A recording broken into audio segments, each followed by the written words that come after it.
Welcome to Canada is more than a headline or a hashtag. It is the spirit of humanity that every single one of us would yearn for if our family was in crisis. I pray that you continue to open your homes and your hearts to the world's most defenseless children and families, and I hope your neighbors will follow your example. Malala Yousafzai filled the corridors of power in Ottawa this past Wednesday with a message of hope for the future and praise for Canada. Yousafzai has become a champion for girls all over the globe after surviving a Taliban attack in her native Pakistan. This month, she also became the United Nations Messenger of Peace, making her the youngest person ever appointed to that role. During her speech in Parliament, she made a passionate plea for education rights, and as you heard, she hopes the world will follow Canada's example in many respects. We're back with round 3 of the Sunday Scrum.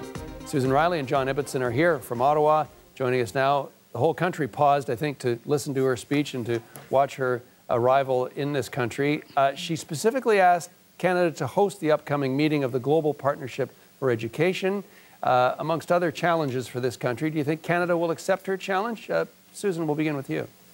Well, I thought she asked, Canada's going to be chairing the G7, and she asked Trudeau to make, if I understand this correctly, she asked Trudeau to make girls' education the sort of the keynote theme.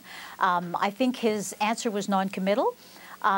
So who knows? I mean, certainly it's not a controversial request, and it's certainly in line with a lot of what Canadian international development policy has been aiming at for many years, including, it should be said, under Harper. We'll see how that unfolds. She was incredibly charming, very down to earth. She got a rapturous and warm response from the whole Parliament, from all the different parties.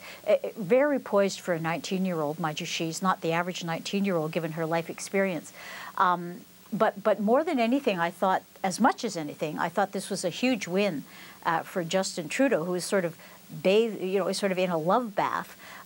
She was clearly impressed with him and you know, made a few joking references to all her girlfriends wanting her to get a picture taken with the Prime Minister.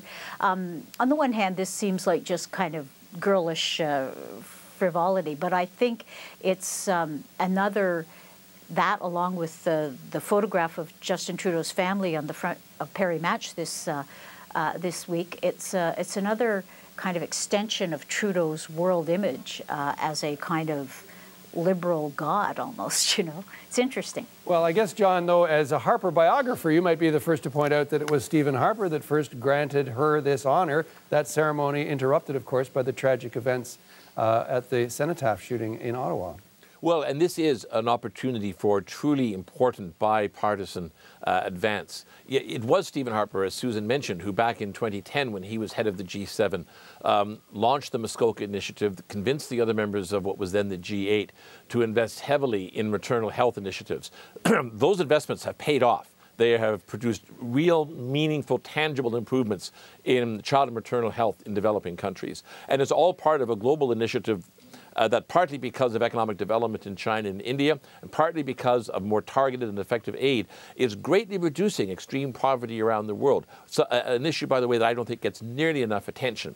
So the next big challenge is not just the health of children and mothers, but the education of children and mothers, because we know, and I've been studying this actually at some length, we know around the world that when women have opportunities to be educated, especially to be educated about sexual health, about birth control, that they choose to have fewer children, as a result of which the children they do have are healthier and better educated. The women are healthier and, as well. This is a big event, a big opportunity, and Donald Trump, being Donald Trump, has just slashed hundreds of millions of dollars in this initiative.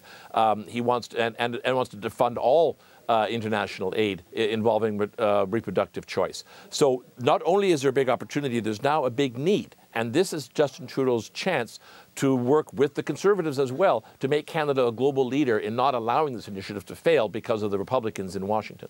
Well, let's talk a bit about this more. With the words of praise by Yousafzai, what does it say about either the potential or the actual role that Canada can play in this Trump era that we live in now? Susan? Well, Canada's kind of been thrust by default into the role of the champion of liberal ideals in a world that's, at least in the United States, where it's becoming more and more, alt-right, influenced by the alt-right. And Trudeau has certainly talked the talk. We'll see how much money he puts behind this. I noticed in the recent budget, for example, there was no increase in funding for international development. There was some shifting around of money, but no increase. And Canada has long been urged to meet the, it's 0.7% target, right, John? John, I believe so, yes. Yeah. So Canada's been, that's the ideal, is that we contribute 0.7% of GDP to international aid, and Canada's still far away from that goal. So it's, you just sort of wonder, I mean, it doesn't hurt Justin Trudeau to have all this lavish praise abroad. It doesn't hurt Canada's image, certainly, but at a certain point, people are going to start asking more pointed questions of him. Well, John, is there let's put this bluntly to say, an opportunity here for Canada? We've seen, anecdotally, if nothing else, figures for people from other countries applying to go to Canadian post-secondary institutions. Is there a way that Canada can use this beacon status given to us by Malala to capitalize in further areas than maybe even beyond development issues? Yeah, well, there's a lot of selfishness, or self-interest at least, in having foreign students come to Canadian universities. They help fund the cost of those universities, and many of them stay and become Canadian citizens, and very fine citizens they become.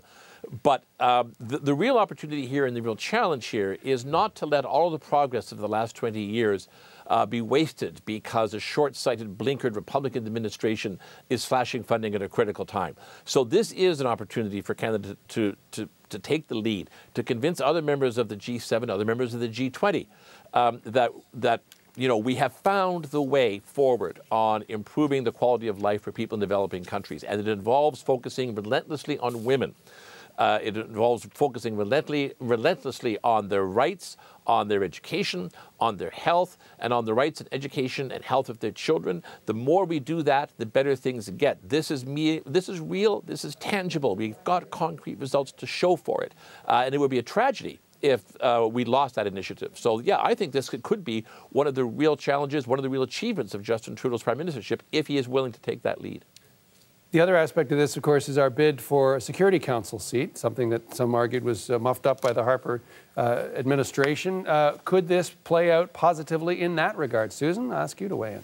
It certainly won't help, but I do think it's the image of Justin Trudeau, the friendship he's been cultivating with Angela Merkel and others, François Hollande. We always have a closer relationship with France than the U.S., for example.